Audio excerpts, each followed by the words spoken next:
one-size-fits-all for almost anything in life. So don't settle for a one-size-fits-all setup. Eliminate the frustration in building with an AI-powered personalized toolkit to boost you forward to victory. Optimize your setup and improve your performance over those cookie-cutter builds used by the rest of the pack. Vantage is iRacing.com's first AI setup builder. Save your time and give back to your personal life. Vantage takes any setup for any track and adjusts it specifically to your needs.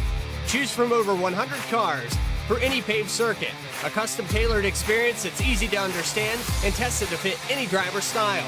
Subscriptions as low as $8.50 per month. And for a limited time, new members get a 7-day free trial with unlimited access to all Vantage has to offer. Let Orange Speed Vantage free you of the endless loop of testing and get you back on track to victory lane. Visit orangespeedvantage.ai to get started.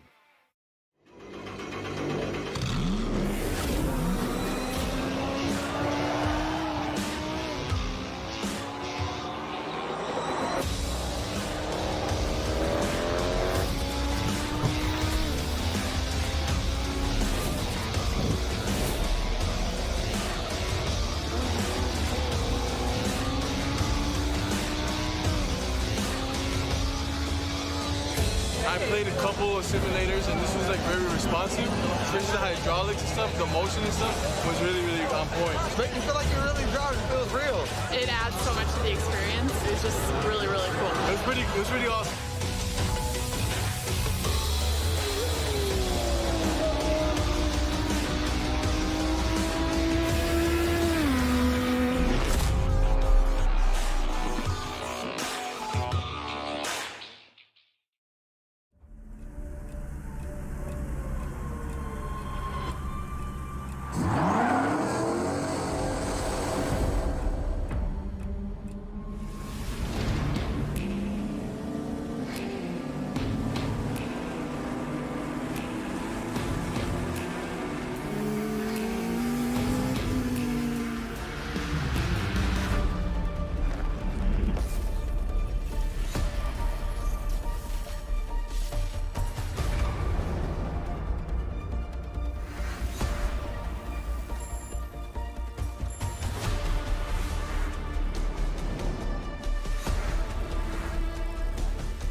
A new season is ready to be underway with prizes on the line and a championship underway. Welcome in, everybody, to the VRX Simulators World Cup. I'm your host, Bradley Cooper, and alongside me tonight is my co-host, Mike Noss, and we're at the Bristol Motor Speedway. Tonight's action, the Qualifiers. ready to get underway, where they eliminate down to 22 drivers. There's a Group A and a Group B, and Mike, I don't know if you've been part of anything like this, but it's going to be really crazy because we're going here tonight, and then we're going to Okiyama. That one's a hard one for me to say, to get things underway for the first week of the eliminations. Yeah, absolutely. Absolute pleasure to be here, Bradley. Thank you so much. Here at Bristol Motor Speedway's a 5.3 mile circuit. Of course, when this track came out back in 1961, it was at the first ever half a mile track. Did I say 5 mile? Half a mile track. As we were rushing here a little bit, we're in the pacing lap already, so we are going to be quickly diving into this action here tonight as we head on in here. Of course, thank you to all of our sponsors. We'll get into this, though, here at Bristol Motor Speedways. It's underway, the first elimination race of Group A for the VRX World Cup. And starting on the pole here tonight, I'm going to have help with this name. We're looking here at, I'm assuming it's Ethan Gutierrez, currently on pole position here, leading us away, diving down the stretch, half a mile, so quick, the corners coming at you, well, one right after another. It's basically a continuous turn here, as Hodge is going to be coming up in the back. You can see him slipping back there a little bit, fairly patient here, riding that same banking as they get as close to they can as the wall, Bradley. And you can see the track actually scraping, the car settling down, and that banking pulling the car down. All these cars here tonight are going to be doing the same exact thing. Fixed setup league. Back here in second position, though, we have Christopher Hodges, a name that I'm familiar with in the previous VRX World Cup series that we broadcasted here on V-Speed. And the number 34 running in second position with a decent start here. Yeah, looking good so far, coming under a little bit of pressure from Epker behind. Number 11 going to be putting a bit of pressure on early. It's 80 laps here, which sounds like a lot. Here we can see the dialed-in view here from our driver, Christopher Hodges, currently in P2 at the start of the season. No laps led. He's going to be looking to change that here tonight, of course. As you can see, the pit lane coming by just one after another. A packed grandstand here tonight. Welcome, everybody. I hope everyone's having a lovely evening, afternoon, or morning, wherever you are in this fine world. Thank you all for joining us here on V-Speed. Absolute pleasure. And Jared Epker right on the back bumper of second place. Battle for second. Onto the outside. He gets by Hodges in a change for second position. And it's so important here that you get ahead early, because if you're not good at road racing, and I know me personally, I'm not fond of it, you got to capitalize here at Bristol. This short half-mile oval can make or break if you're not good at driving on a road course. Yeah, especially these cars, NASCARs here, going to be a big handful on those road courses. Now, I'm not much of a oval track man myself, personally, coming from circuit, so I'm really looking forward to the Okiyama race ahead of us tonight. As we can currently see, the number 11 using that outside banking, though, to his advantage and playing it really safe on the tires. The 34 here going to be coming under pressure, though, from Wagner behind. We'll see if he can make anything of that. So far, it seems not too many position changes here up at the front pack. We see up 2 positions for Epker. We also have Wagner up 2 positions, but everyone else staying fairly solid. Biggest mover so far, the butt kicker biggest mover is the 55 of Ryan Gomes, and he is up 6 positions, currently working on another one with the 19. I'm going to probably butcher this name, but that's Don Nokovic, and tonight it's been all about who can get through this field the fastest. 80 laps, very short. I know that seems like a lot, but here at Bristol, they tick away quickly.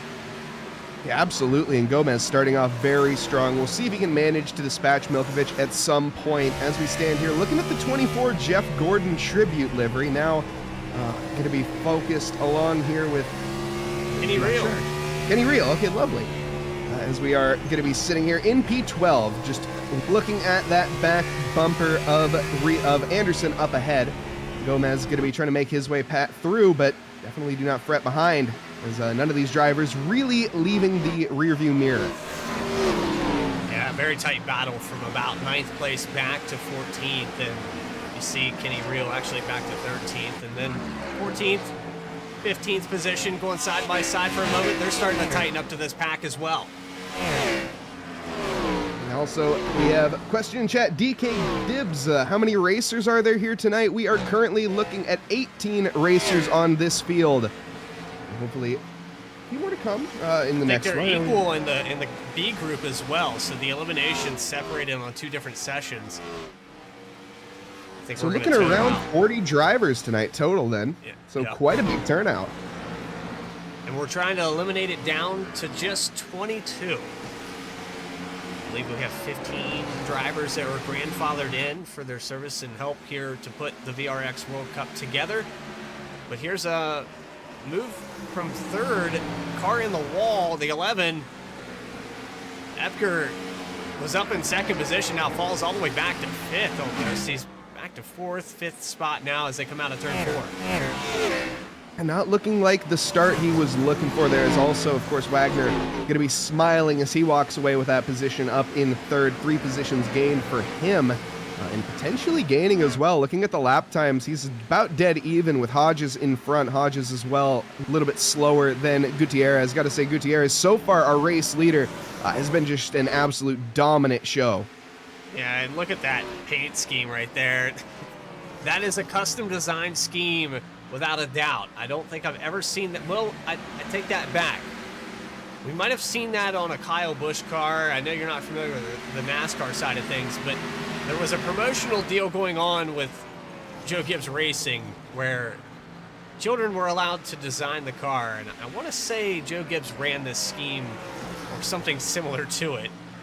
So a grown man had to drive this car during some point during the Cup Series racing. Fair enough.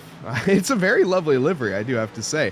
Currently, though, lap traffic not doing the best for him, as he even has a little bit of a tap there, or that might have been, I'm not sure, netcode involved. The side draft, though, really unsettling the Honda car there, the number 1, currently sitting back in P17. That's Watern. Yeah, Watern? Yeah, I'm going with Logan Watern, and that's a shame there that he got that contact, because he lost the car that he was battling with. Was it 028 of Jonathan Ledger. Ledger's still not going a lap down. He's going to pull out of the way. So courteous move there. We don't have the, I think it's the blue and yellow flag that road racers would pay attention to alert them that lead traffic is coming. But, you know, kind of the respectable thing to do there. Just kind of move out of the way and let those guys by. And now Hodges battling with the same thing. He's got some lap traffic in front of him. He's got some battles here with the 30, almost gets into the door. And I think that's James Wagner that just took advantage of the situation. Most certainly. And coming out ahead there, now gaining on that lap traffic again. Watern going to have to get out of the way. Does maybe have a tap of the wall there even. We have some more love in chat there for Gutierrez, got to say, as he is currently pulling away. Yes, chat, loving it. Got to chill a little bit. We'll see. That is a good point. Is he going to be using the tires, Bradley? That's the question that I'm going to be asking here. Is he pushing too early? Currently, though, with a 5.3 second lead, it seems like maybe he's in a fairly comfortable gap. I mean, he's consistently pulled away. We're approaching halfway. If Wagner or Hodges can pull back 6 seconds for the second half, I would say yes, he used too much. But based off his lap times right now, I don't think that he's used them up. I think he's still got plenty of tire. And you can see a lot of this track right now is being used at the bottom of the car and not so much the tires. And I think that setup's helping that. Of course, going to be looking at the left or the right-hand tires there. The front in particular, I think, going to be taking an absolute beating here on this shorter circuit. See some side-by-side action here between... Oh, never... Are blinking out there for a second. Having some connection issues with the 58. Yeah, that is hopefully not going to cause any issues as the 00, it looks like, has disappeared from existence and rejoined with, well, concern, that's for sure. Oh, my goodness. Yeah, definitely a connection issue there.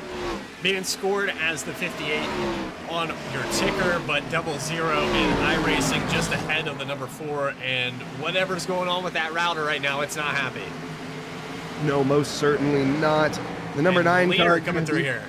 Yeah, having to negotiate that relatively soon here. And Gutierrez has been playing it very calm so far. You can see him using traffic to his advantage, and as a result, that's pulled away another 0.8 of a second within 1 lap, or 2 or 3 laps actually. Of course, these are extremely short laps. We're looking at about 14-second lap times in quality pace. But extending the lead here is a bit of an understatement, I would say, for Wagner. And to be fair, also Hodges pulling away from, or excuse me, Wagner pulling away from Hodges. We have also the number 5, Cox in P4, pretty far away. It seems though, or those are relatives to the leader, aren't they? Yeah, so we've got 3/10 of a second. Actually, tightens way up here out of the exit of 4. But 9 seconds for this battle to the lead. And as far as gap goes, Ethan's, I'm going to butcher this name. Anathan? You say it for me. Which one?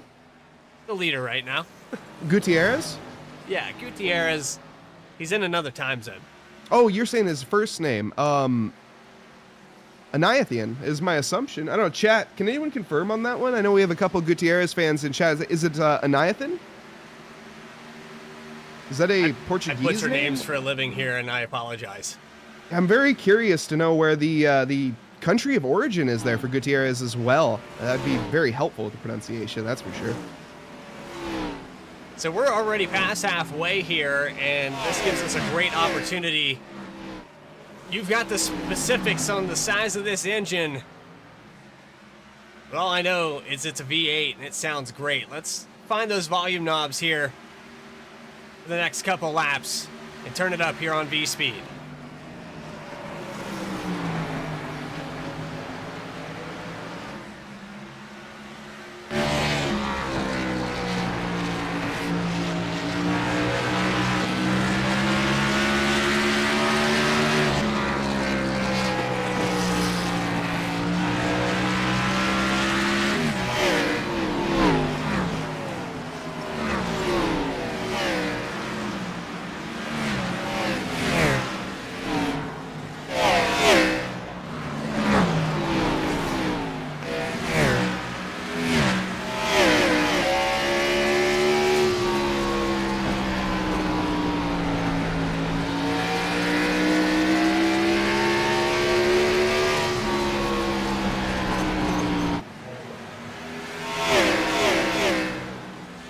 Couple laps around this place, and it's a gymnasium with cars in it. That's the comparison that we've heard many times. A football stadium with cars as well. In fact, they took that so seriously that where they parked the semis, the haulers for these cars, was actually labeled with the yard markers for an American football field. So that's essentially what we have going on here tonight. Yeah, absolute chaos and lovely sound as well. Out. Oh. Full caution out there from what? Ryan Gomes may be involved in that. He's got some heavy left front damage. Let's go back on our V-Speed instant replay and find out what happens to him here. Well, he comes down pit road, so I don't know that he was involved. Here's a gaggle of cars. Let's see if anybody here is involved with it. And yes, there it is. So it's the number 4, LeVar Thomas. I'll back it up one more time for you.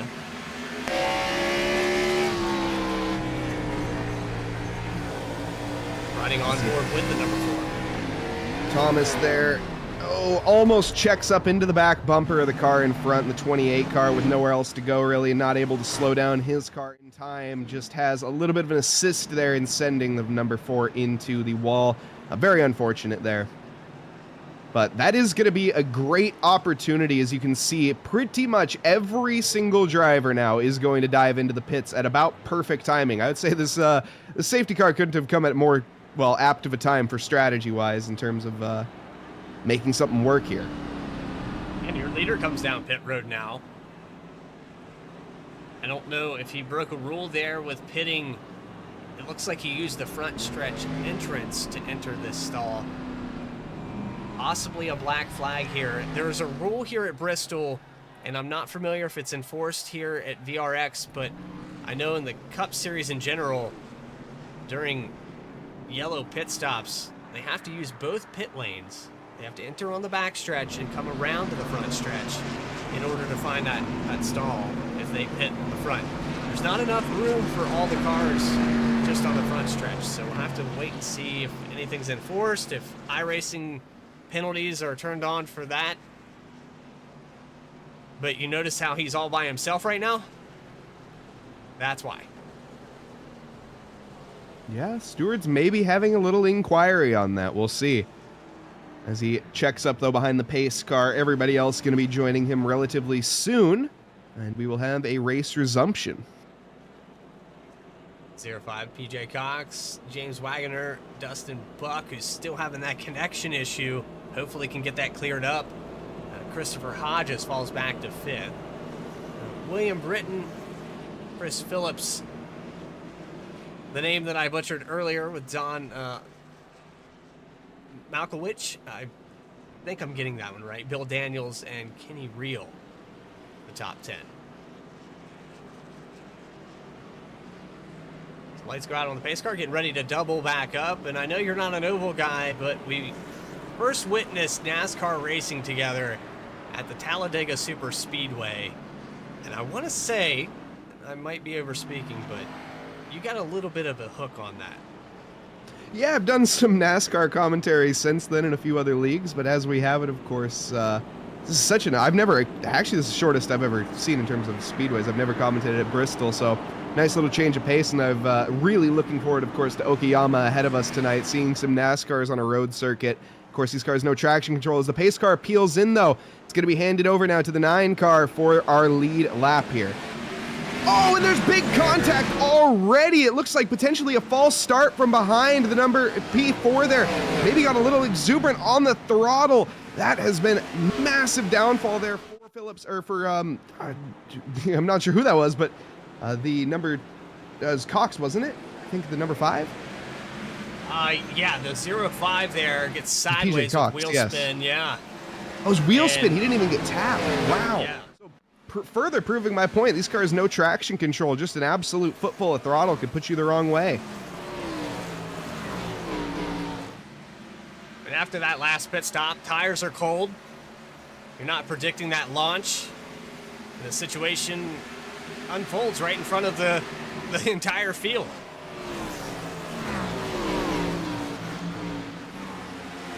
As they resume, of course, the famous saying, safety cars breed safety cars. Are we going to see that here tonight? A car now coming into the pits. That's going to be PJ Cox, unfortunately. Going to have to be repairing that damage that he suffered. Or no, he's still out. Who is that coming into the pits? He's still out there. We had might have been Logan Watering there. Oh, might just be pulling in for something. He's coming back out. Interesting. Okay. Resuming with the action. Number 50 car checking down to the inside here of the 11, and there's contact. Number 11 saves it. He saves it. Can he save it again? He does, and he manages to keep it out of the barrier. My goodness, what a job there for Jared Epker, as had a little assist around there, but managed to catch it. Nice job, but out of position now, and those tires are going to be feeling it. Lost about 7 spots there on that spin down the front stretch. Let's go back on the replay. Take a look at what happens here. He gets a little help here from the 30. Actually down the back straight away.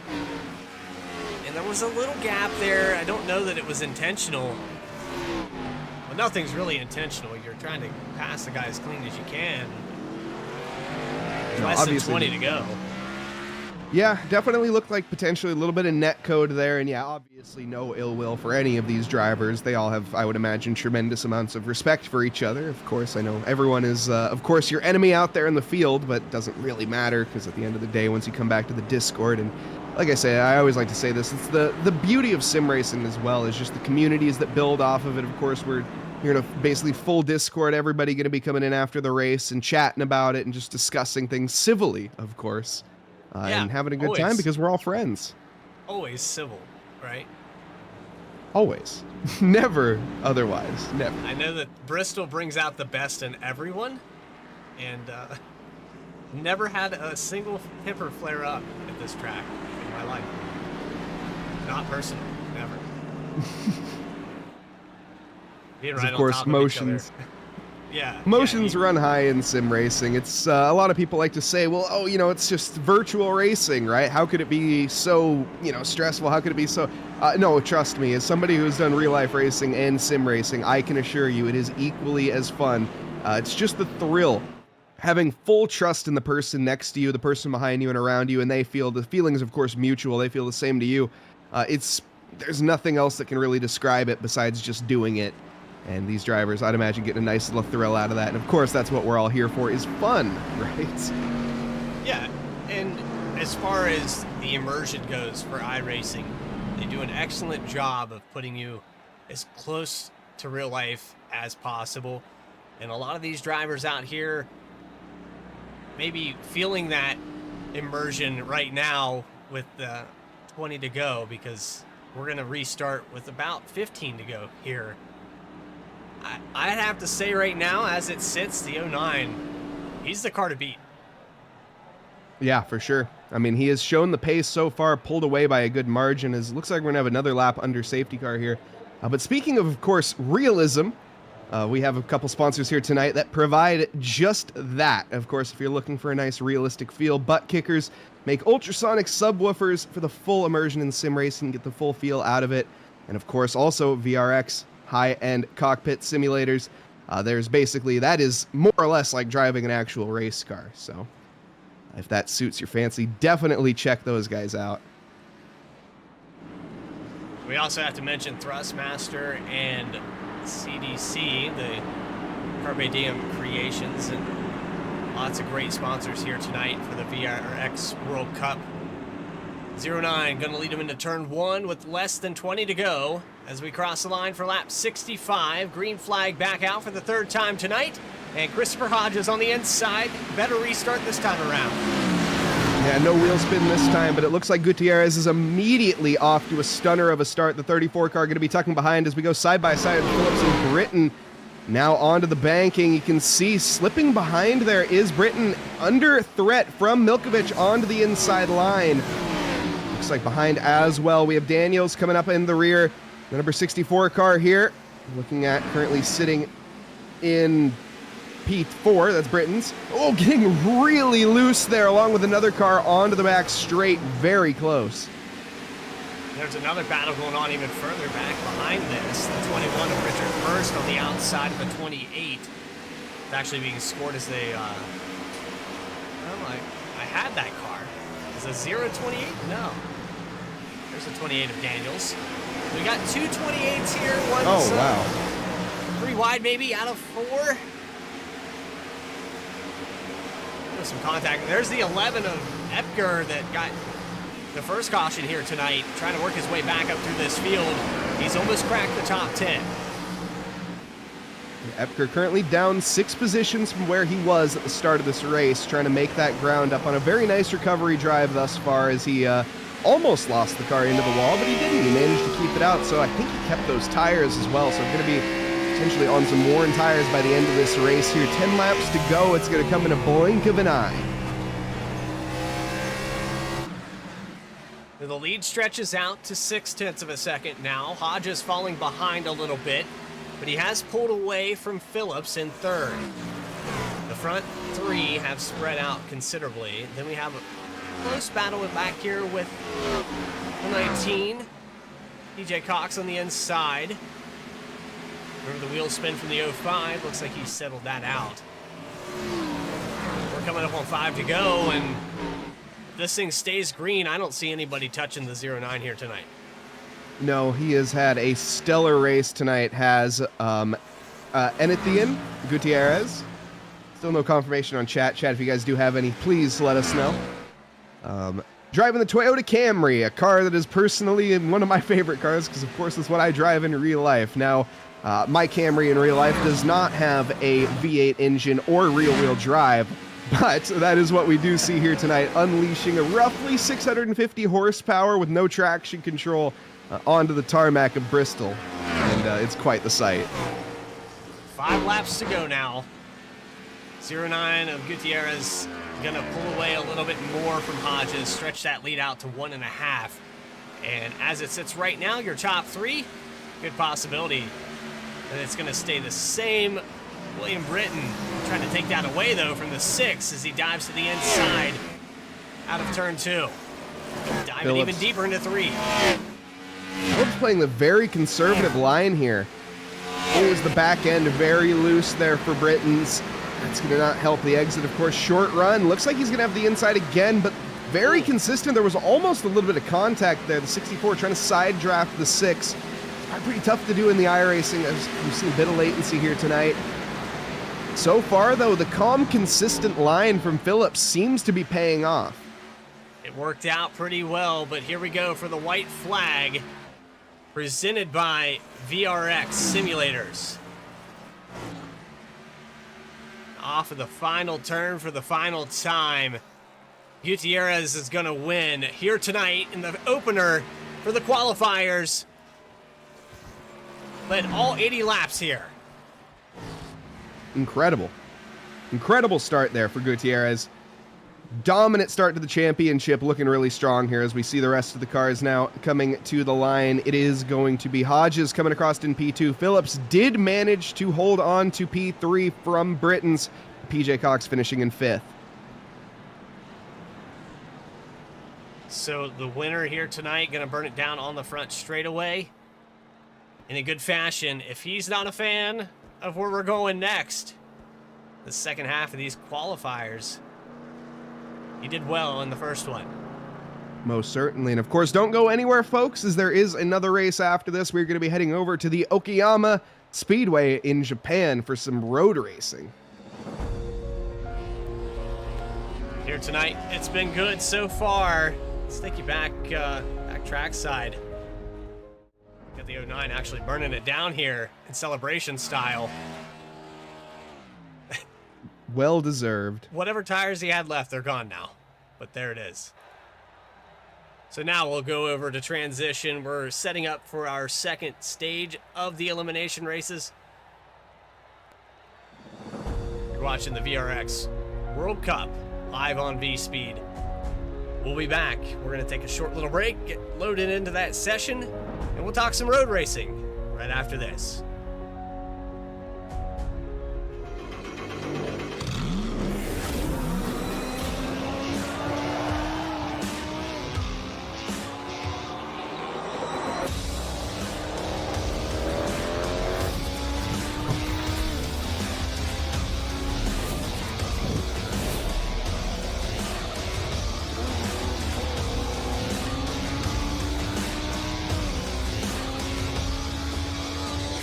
I played a couple of simulators and this was like very responsive, especially the hydraulics and stuff, the motion and stuff was really, really on point. Make you feel like you're really driving, it feels real. It adds so much to the experience. It's just really, really cool. It was pretty awesome.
isn't a one-size-fits-all for almost anything in life.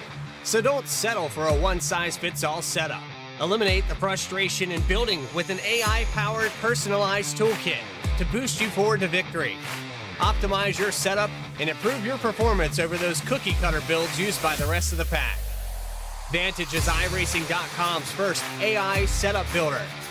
Save your time and give back to your personal life. Vantage takes any setup for any track and adjusts it specifically to your needs. Choose from over 100 cars for any paved circuit, a custom-tailored experience that's easy to understand and tested to fit any driver style. Subscriptions as low as $8.50 per month. And for a limited time, new members get a 7-day free trial with unlimited access to all Vantage has to offer. Let Orange Speed Vantage free you of the endless loop of testing and get you back on track to victory lane. Visit orangespeedvantage.ai to get started.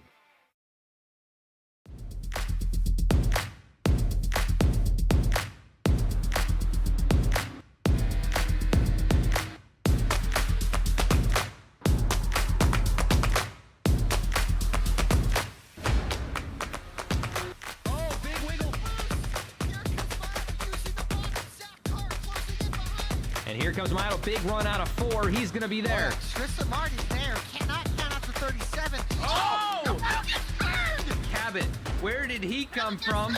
Here comes Zwack. A punch from the 33. It's a drag race. The Magic Man wins it Auto Club.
And here comes Milo, big run out of 4. He's going to be there. Tristan Martin's there. Cannot count out to 37. Oh! No, gets burned! Cabot, where did he come from? Here comes Slack. Slack. A punch from the 33. It's a drag race. The Magic Man wins it Auto Club.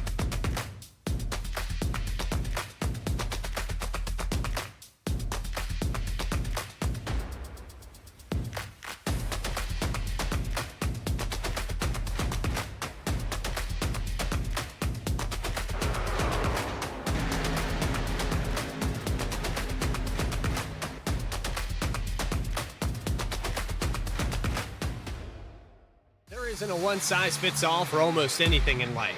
So don't settle for a one-size-fits-all setup. Eliminate the frustration in building with an AI-powered personalized toolkit to boost you forward to victory. Optimize your setup and improve your performance over those cookie-cutter builds used by the rest of the pack. Vantage is iRacing.com's first AI setup builder. Save your time and give back to your personal life.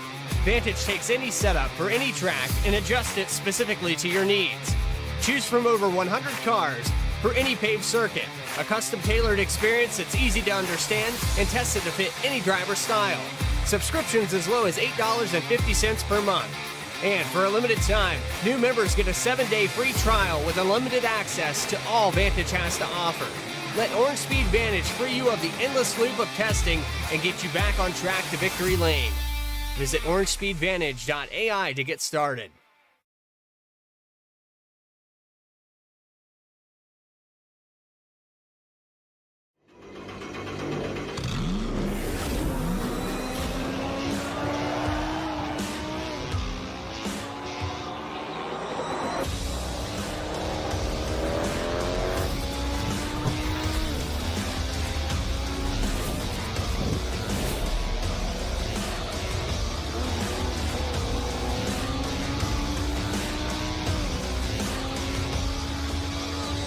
I played a couple of simulators and this was like very responsive, especially the hydraulics and stuff, the motion and stuff was really, really on point. Make you feel like you're really driving, it feels real. It adds so much to the experience. It's just really, really cool. It was pretty awesome.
And here comes Milo, big run out of 4. He's going to be there. Tristan Martin's there. Cannot count up to 37. Oh! The world is burned! Cabot, where did he come from? Here comes Zwack. A punch from the 33. It's a drag race. The Magic Man wins it Auto Club.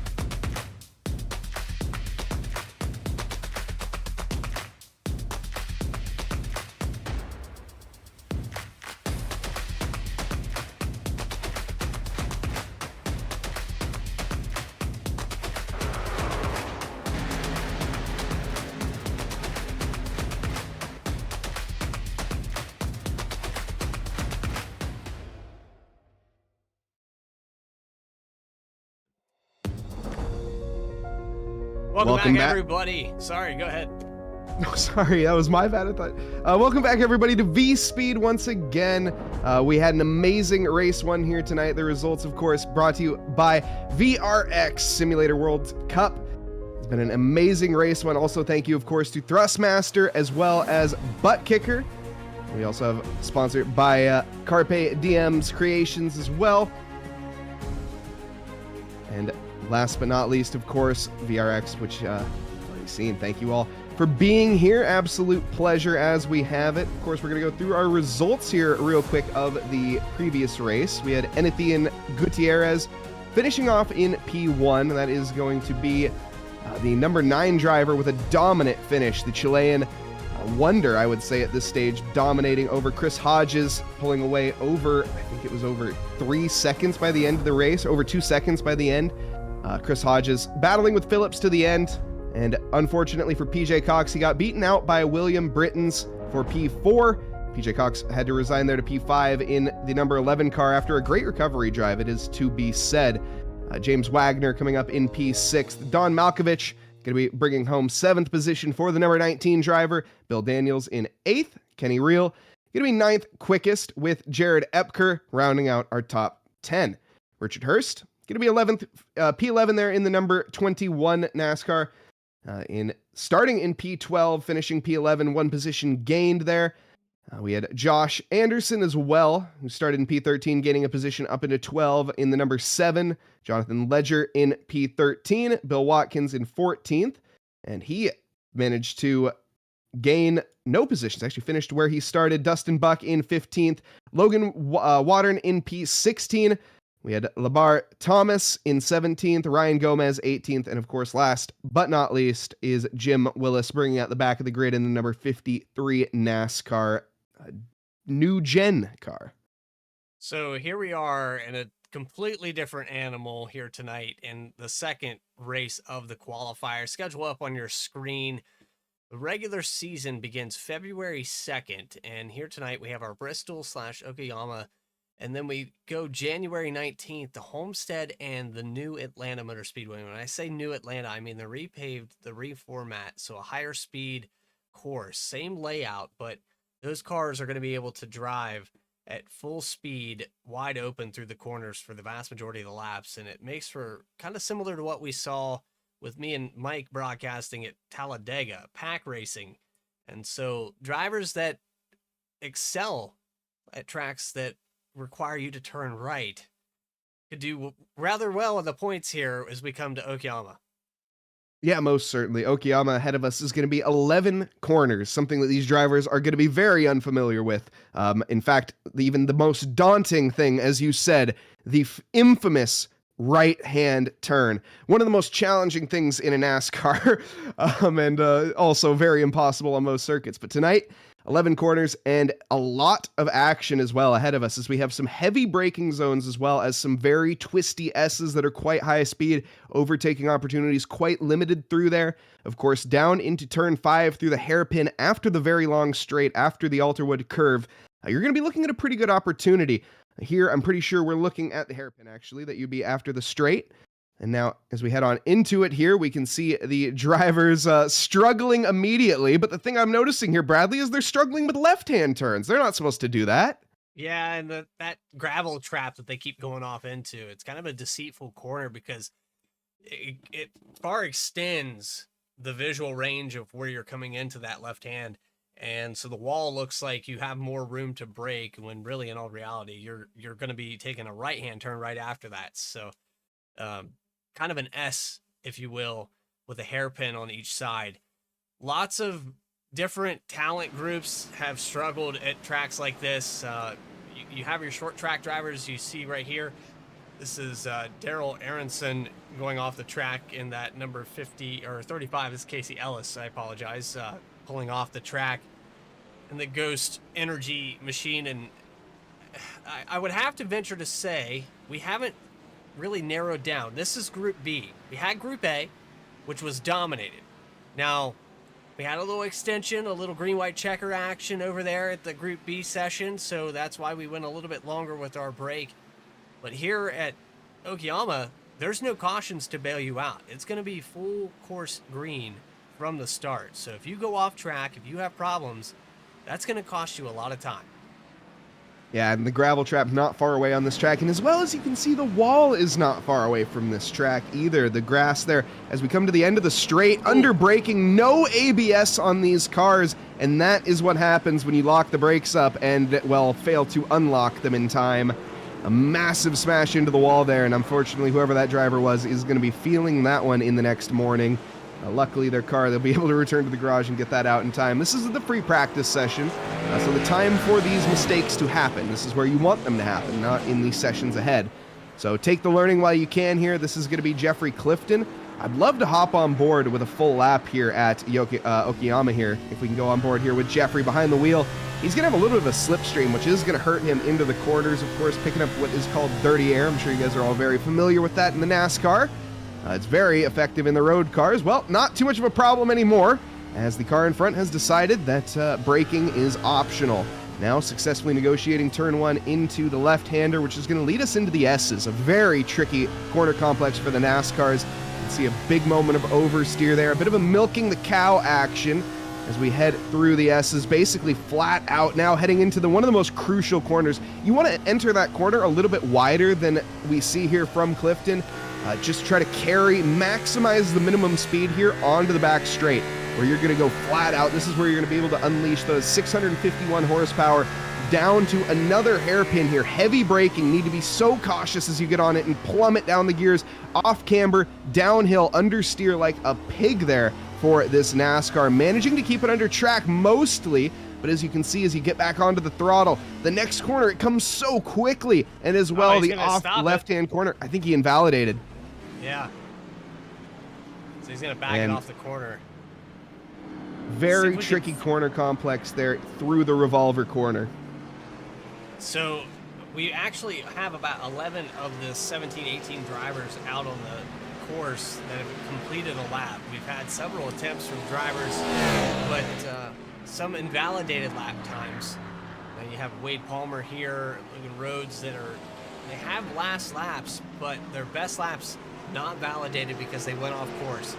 And with about 18 minutes left in practice, they better figure it out. Yeah, 18 minutes left, definitely, like I said, time to make mistakes and times to, find your stride here. As you can see, lovely livery there from the golden and white car. Not quite gold and black befitting a champion, but potentially looking at it here in the near future. That's going to be Clyde Barker behind the wheel here of the number 96. I think we're back to the course of the track where the 0-0 pulled off.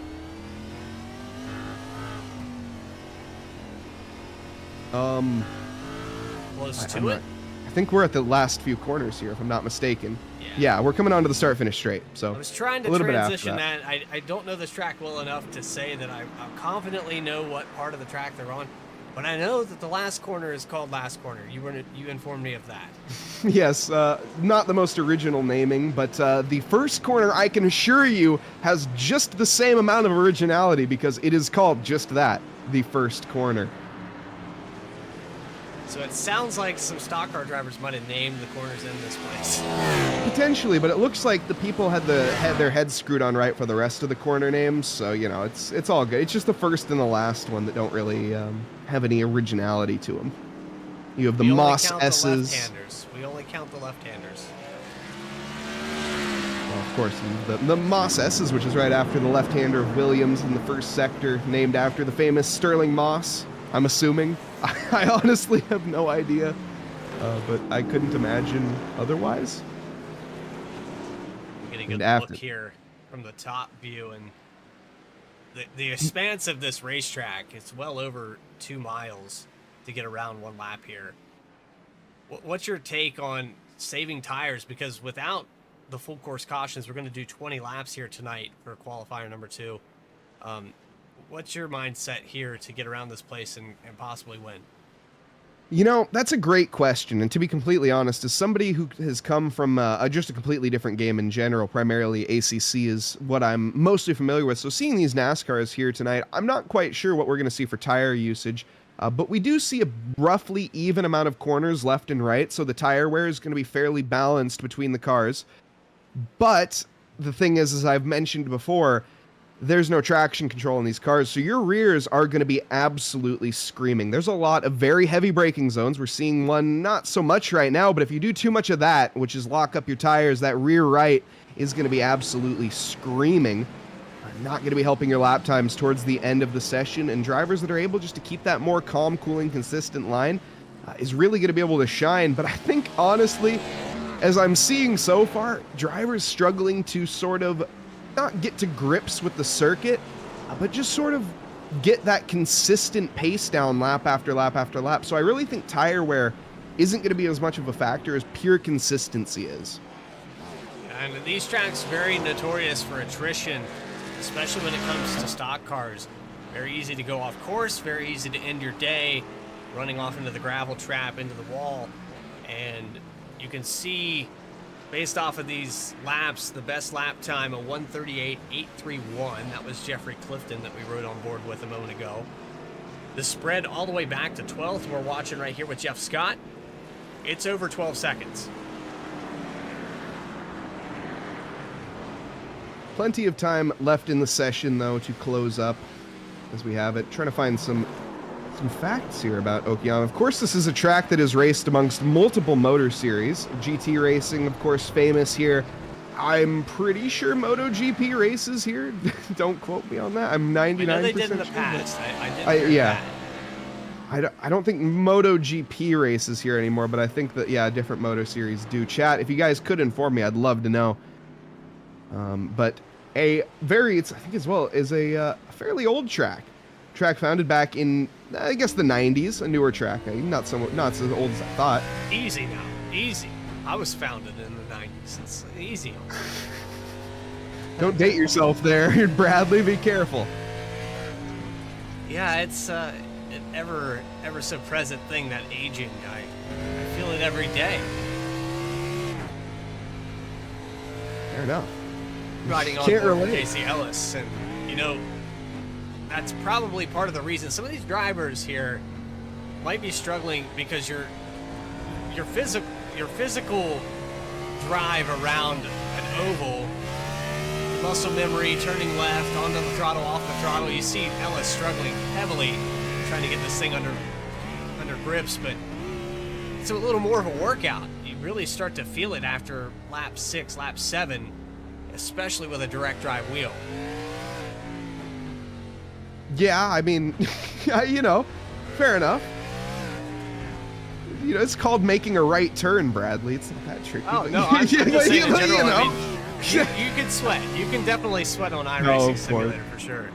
Especially on modern equipment, the force feedback on it can be quite intense. In fact, just recently in circuit racing, in sim racing, I've witnessed not personally, but in the league that I commentated on, a dislocated wrist.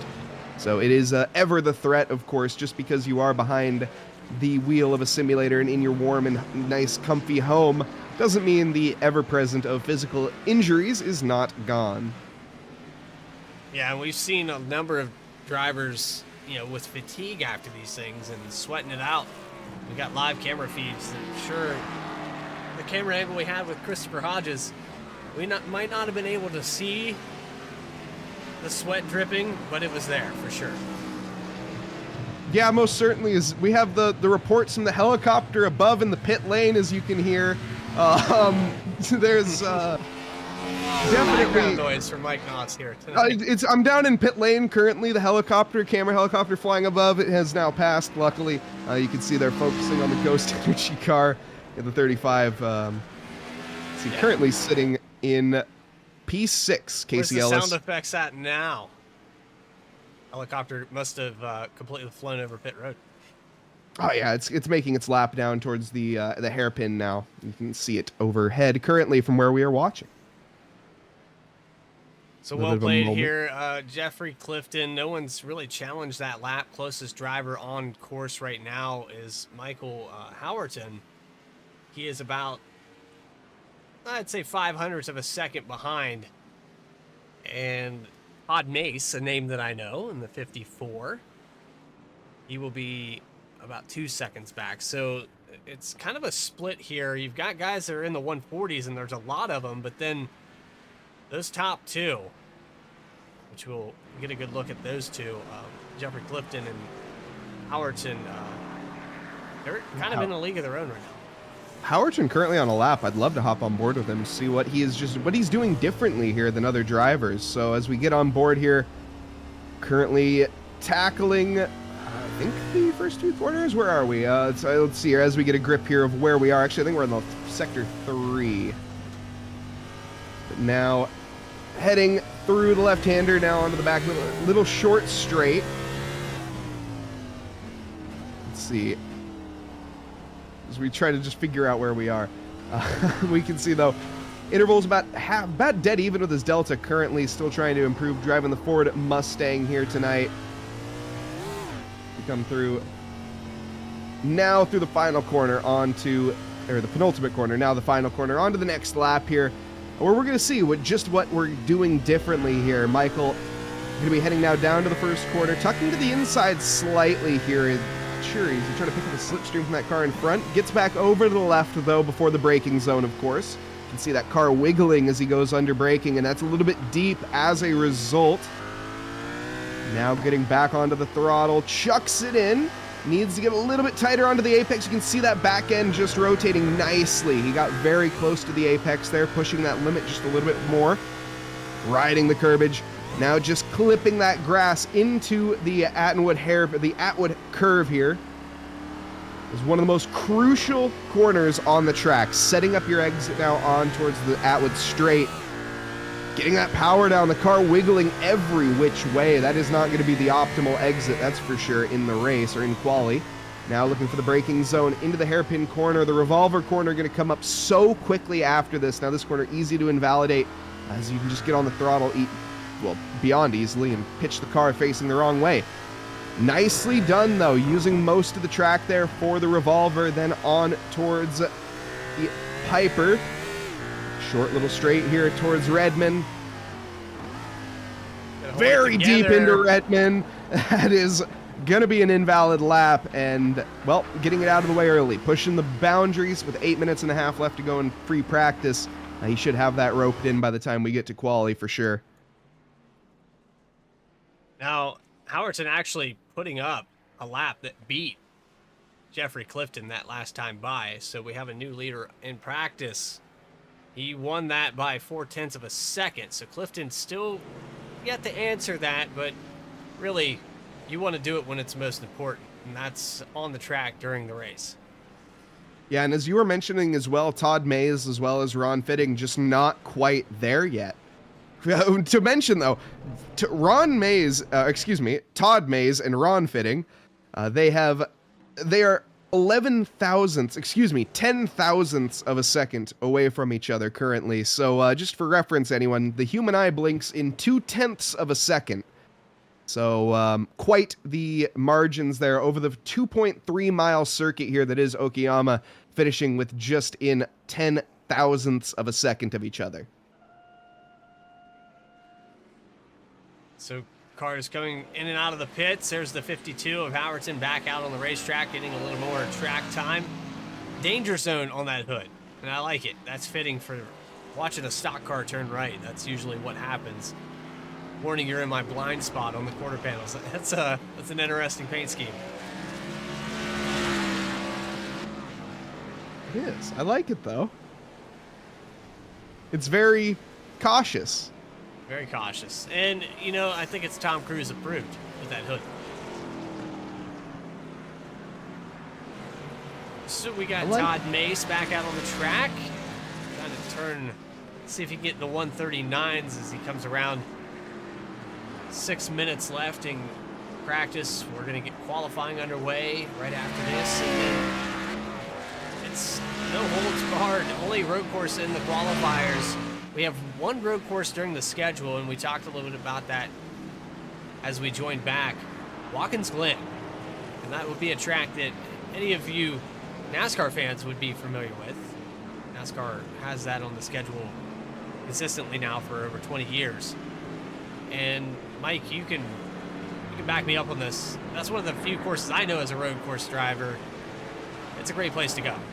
Oh, absolutely. One of America's best tracks for sure, up there with the likes of Coda and Laguna Seca for sure in terms of actual road circuits, or not road circuits, but actual circuits.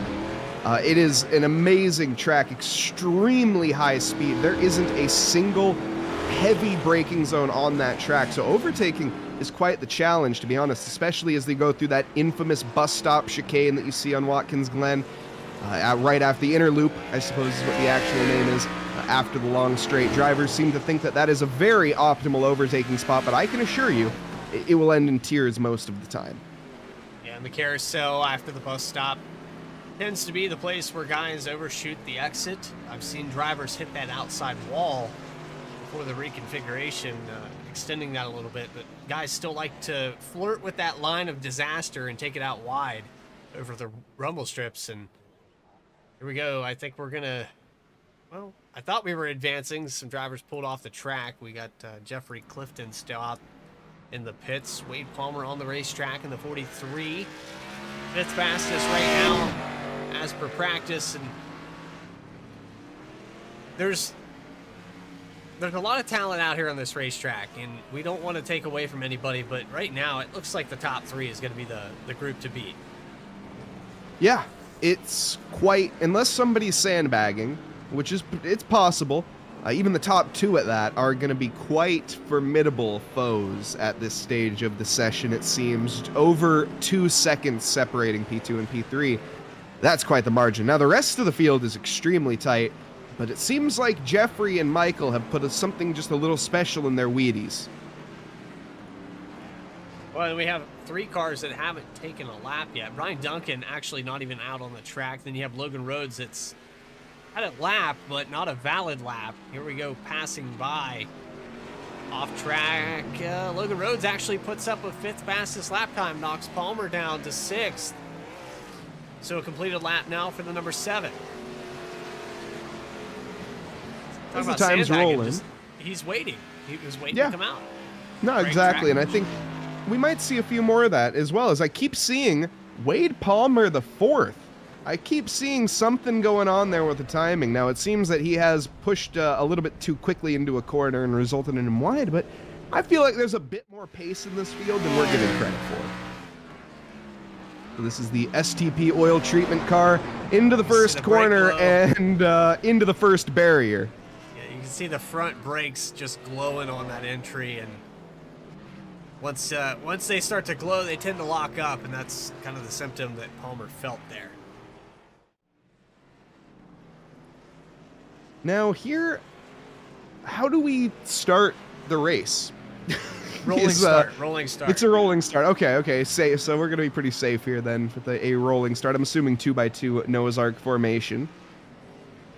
Yeah, we'll have a rolling start here. Probably start somewhere on the back half of this track. Second to last corner, I think, is about where the pace car will be starting. And we'll get them up to speed at about 45 miles per hour. We come out of last corner, pace car will pull off, and it's green flag to the end. So it'll be all gloves off. But of course, before that, and before the session ends, I don't know, Bradley, you want to say anything about our sponsors here tonight? Well, first and foremost, we'd like to thank VRX Simulators for putting on the VRX World Cup and everything they do.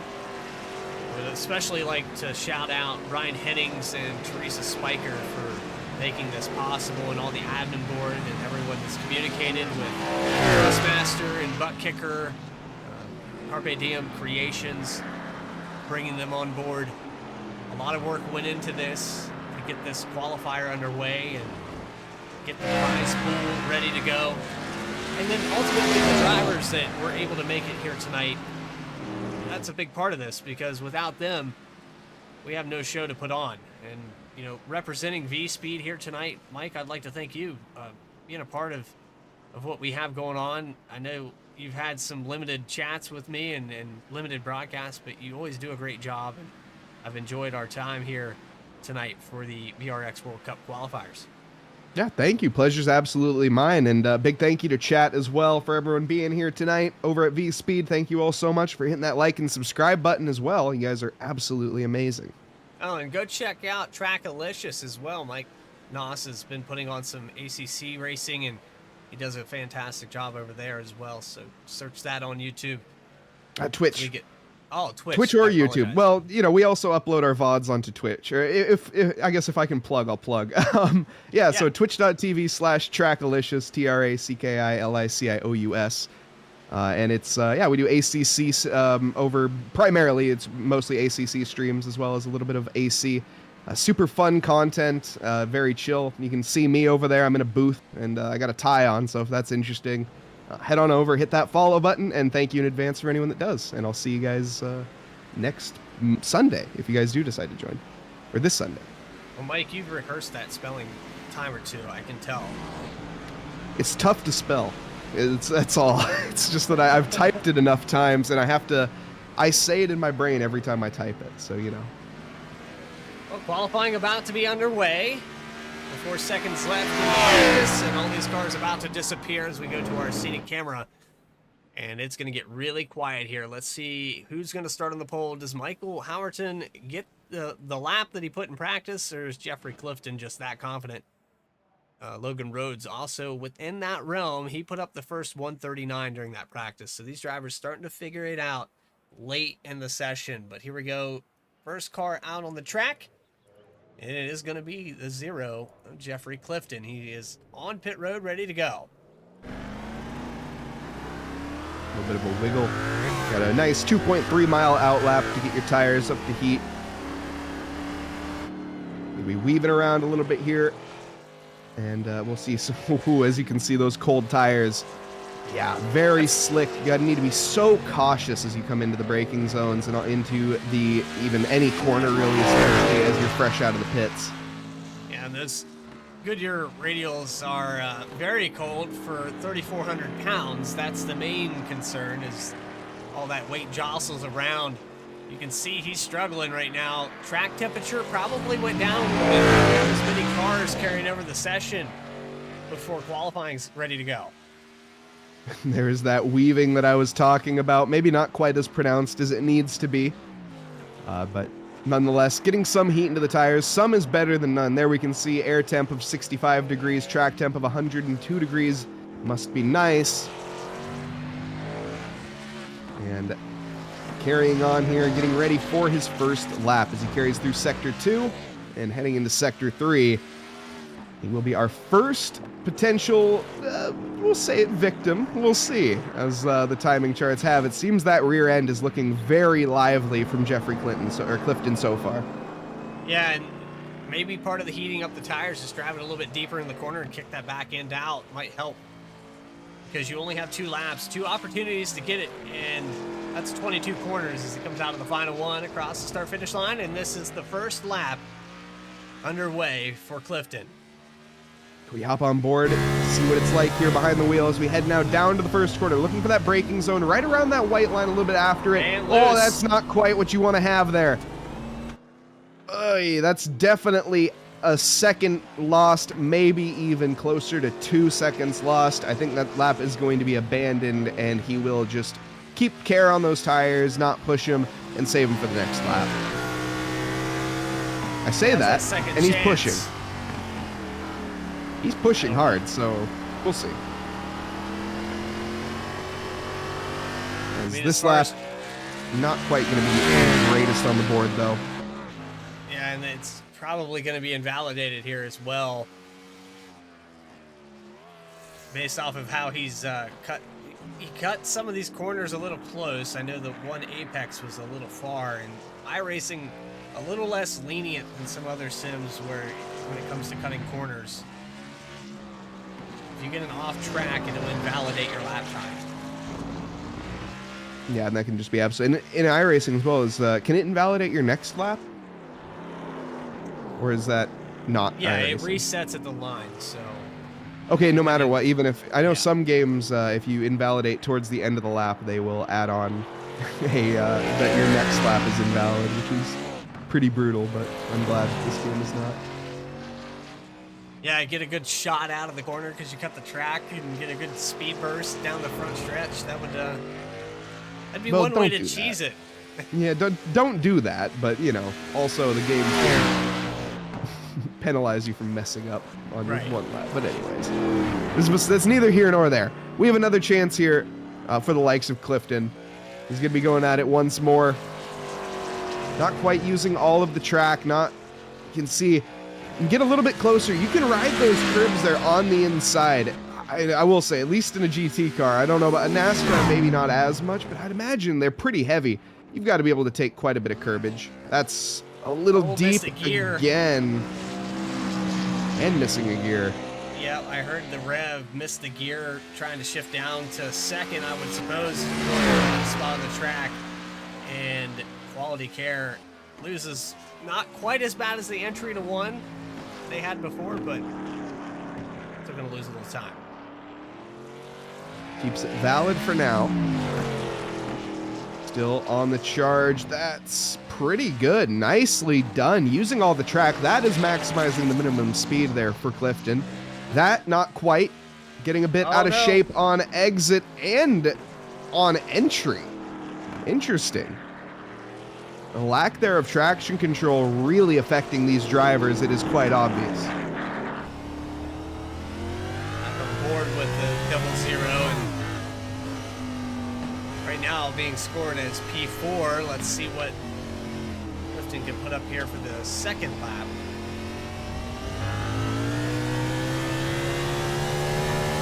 And last time by about the same, so I'm going to transition here. I wanted to make sure that I wasn't on a replay, but right now Howerton, some great laps. These guys probably going to run out the rest of qualifying just to make sure that they get the practice in that they can. So while we wait, we have about 4 minutes left of qualifying. Right now it's 6 with Howerton, Clifton, Casey Ellis. Will bring up those qual times on the left side of your screen and get you an understanding of a few drivers that haven't taken times yet. But while we wait for that to wrap up, we're going to take another quick little break, and we'll be back live on V-Speed for the second round of the VRX World Cup qualifiers right after this.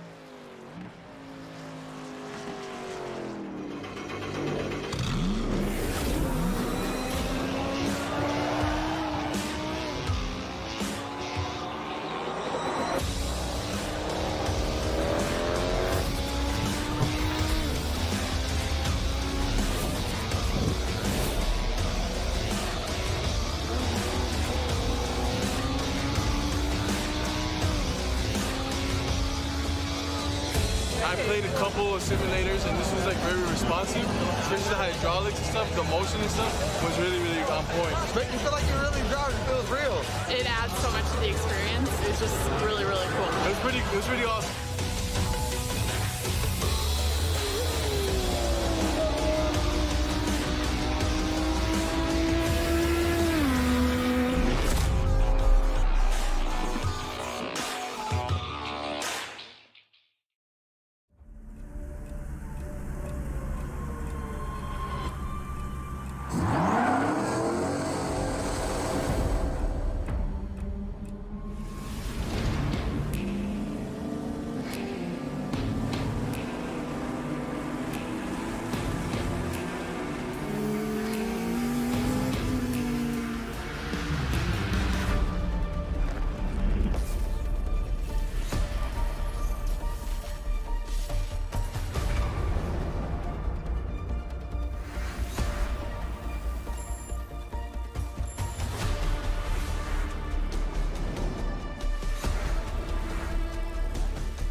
And here comes Milo, big run out of 4. He's going to be there. Tristan Martin's there. Cannot count out to 37. Oh! The wheel gets burned! Cabot, where did he come from?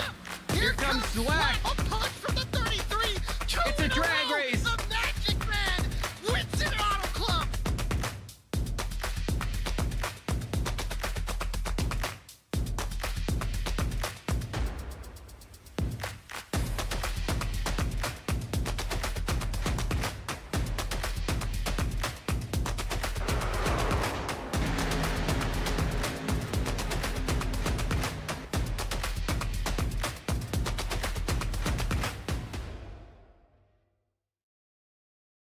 There isn't a one-size-fits-all for almost anything in life. So don't settle for a one-size-fits-all setup. Eliminate the frustration in building with an AI-powered personalized toolkit to boost you forward to victory. Optimize your setup and improve your performance over those cookie-cutter builds used by the rest of the pack. Vantage is iRacing.com's first AI setup builder. Save your time and give back to your personal life. Vantage takes any setup for any track and adjusts it specifically to your needs. Choose from over 100 cars for any paved circuit, a custom-tailored experience that's easy to understand and tested to fit any driver's style. Subscriptions as low as $8.50 per month. And for a limited time, new members get a 7-day free trial with unlimited access to all Vantage has to offer. Let Orange Speed Vantage free you of the endless loop of testing and get you back on track to victory lane. Visit orangespeedvantage.ai to get started. Back here live from Okiyama and VRX World Cup Series. Well, World Cup. I apologize. I did well with that, Mike. For how many times? You know, good enough. But here at the VRX World Cup, it is an incredible league here put on. Thank you so much to Thrustmaster as well as, of course, VRX. Thank you to Butt Kicker as well, providing us with the full immersion, along with our other partners, Carpe DM Creations, looking for laser engraved glasses or any sort of thing like that. Very nice. Check them out, as well as, no, that's it. All right, so getting ready to show your grid up here on the screen. Michael Howerton, Jeffrey Clifton going to start on the front row. We have Casey Ellis, Logan Rhodes. Side by side, row number 3 will be Todd Mace, Edward Fielder, 7th spot Luke Ronkowski, Ron Fitting, top 10 rounded out right there. And we're getting into the final turn, so let's transition here to the front stretch. With 16 cars about to start it off.